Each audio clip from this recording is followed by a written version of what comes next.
Maybe you missed the storm. Eleanor seemed to have skipped right over Geneva, but Neon was not quite so lucky, I think. Got a lot of water there. But in any case, Eleanor was not so severe as the typhoons in the Philippines or the floods in Kinshasa.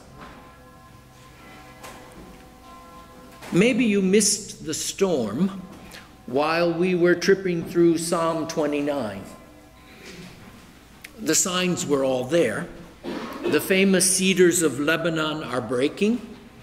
The lightning flashes. The thunder booms. It's a big storm.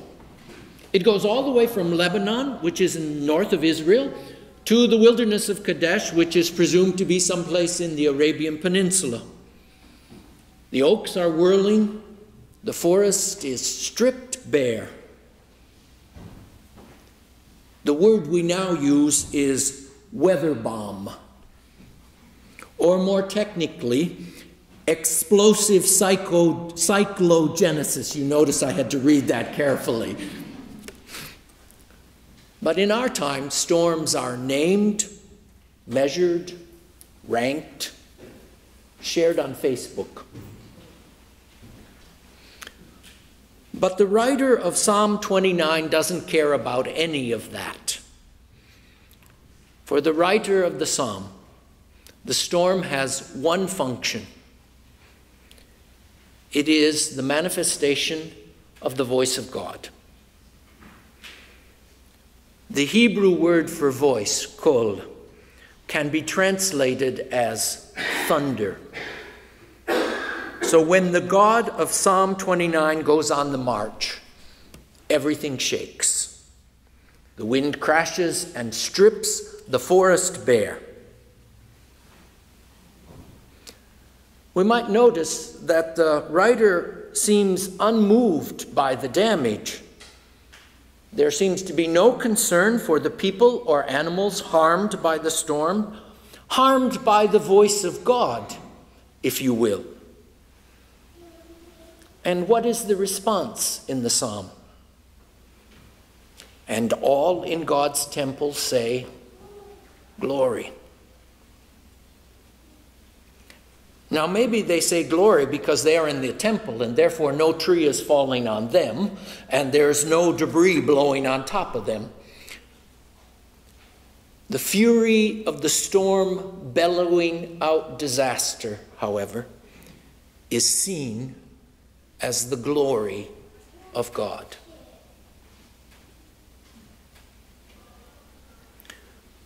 Now, according to commentators, this is a kind of my button is bigger than your button psalm. It resembles an older poem in Ugaritic, the language of the Canaanites, with whom the ancient Israelites contended. Baal, the god of fertility and war, rode the clouds and brought forth the storms. Baal carried 7 arrows of lightning in his quiver, and when he went to war, the thunder resounded. Now notice, in Psalm 29, the Lord, the God of Israel, thunders, and thunders exactly 7 times. So take that, Baal. Do you see what's going on? Baal and the people who worship Baal need to change and ascribe to the Lord, the God of the Israelites, glory and strength.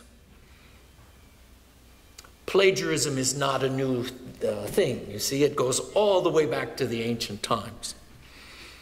But we are encouraged to ascribe to the Lord the God of Israel, the glory of God's name. And we don't have any problem doing that. Or do we?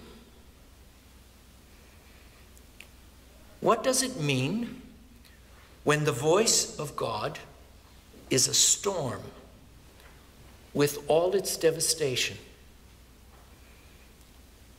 Storms certainly create awe, but also death and destruction. Do we really want God to be the author of such panic and pain? Well, maybe this psalm is merely an ancient relic to be dismissed. We don't want a God like that. The floods kill, the lightning strikes, and the forest fires engulf whole communities. The wind tears roofs off churches and sends the debris like missiles into the streets. The sewers back up with all their bacteria and poisons. Are we supposed to sit here in the house of God and say, glory? What kind of glory revels in destruction? Could we worship such a God?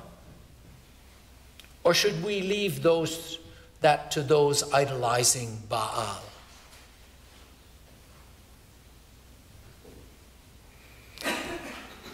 But I would like to turn the question. For a moment, rather than asking whether the storm reveals God to us, ask the question, what the storm wants to say. Even if we understand storms as pressure systems and movements of the jet stream, can we still ask, what does it tell us? What does it say? If the storm were the voice of God, what might the thunder mean? Some answers quickly pop up. Storms are punishment. Those get hit because they deserve it, for one reason or another. That's one standard answer. The storm punishes. And to this answer, I reply, I remember the little village in Michigan near where I grew up, and the tornado hit, and it flattened the Methodist church and skipped over the bar.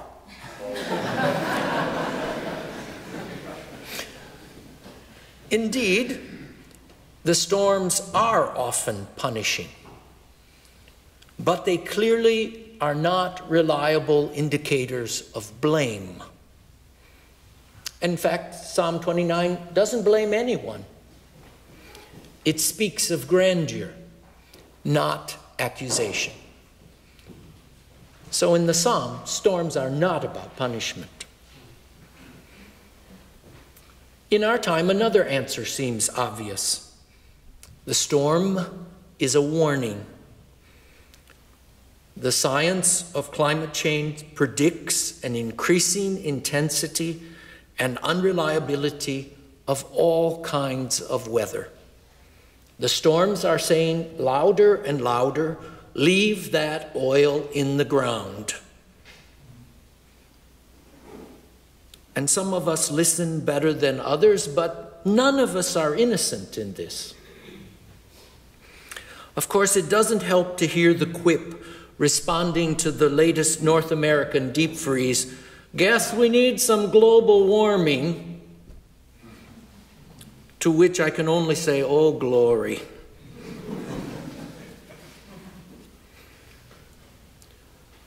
So I think Psalm 29 invites us to listen to the storm.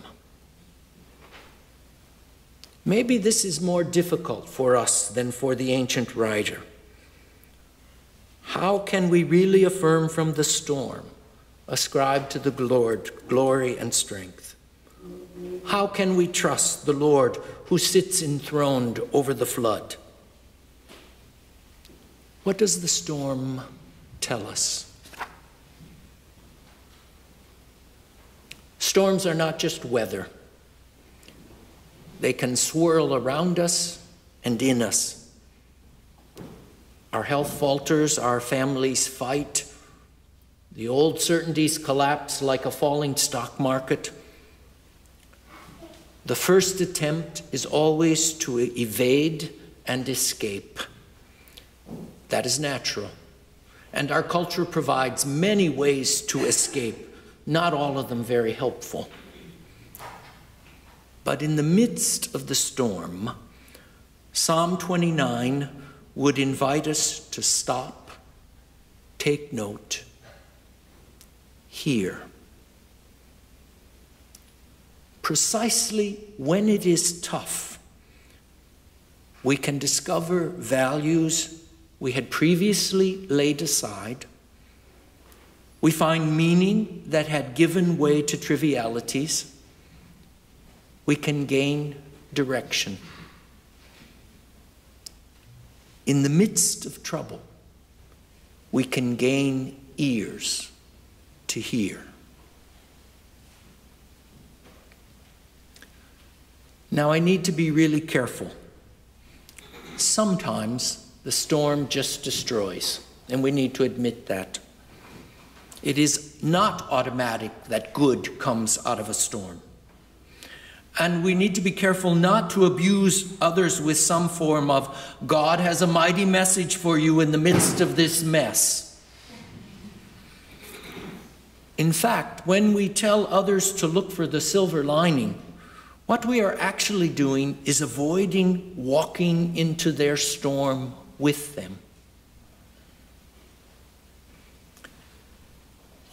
But Psalm 29 asks all of us to listen to what we had not wanted to hear, to what makes us fearful, to what we think we cannot bear. The storm is horrible, and it might also be God's thunder. It captures our attention. It can turn us away from our delusions and pride until suddenly we confront what is ever so much larger than ourselves.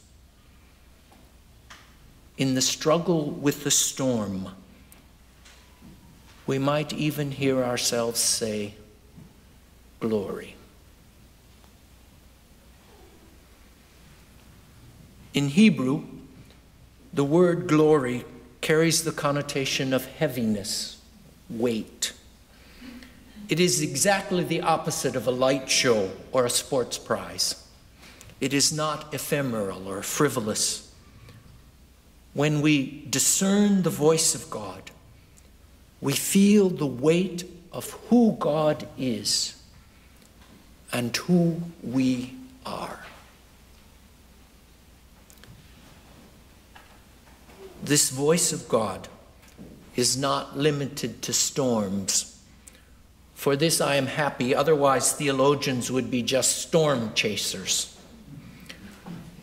So in this morning's readings, in Genesis, we hear that same voice, but this time over the waters at the beginning of creation. In the Gospel of Mark, the voice tears the heavens apart. Notice the violence of that.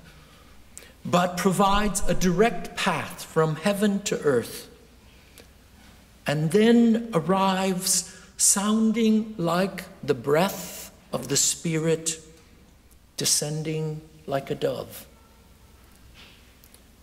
It points to Jesus. You are my Son, the beloved. With you I am well pleased.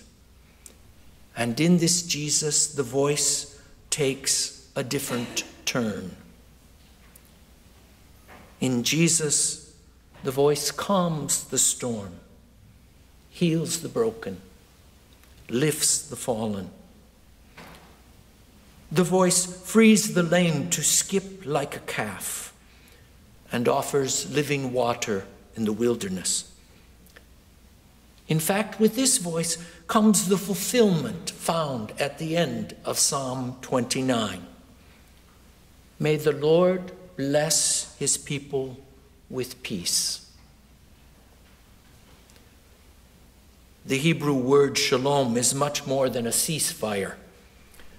It promises a wholeness weighted by justice and love. With this voice in our ears, supported by a community of others who are also listening, we can be released from our worst fears and dare to hear the voice in the storms that confront us.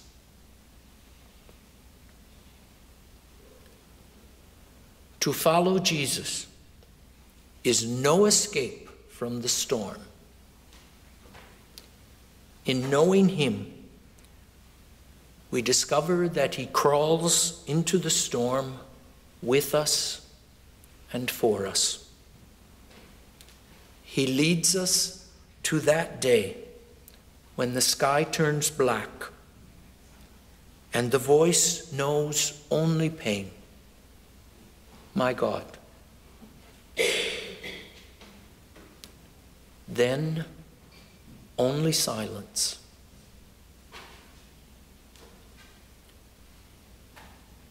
But from this silence, we believe there pours forth life. What can we say but glory? Amen.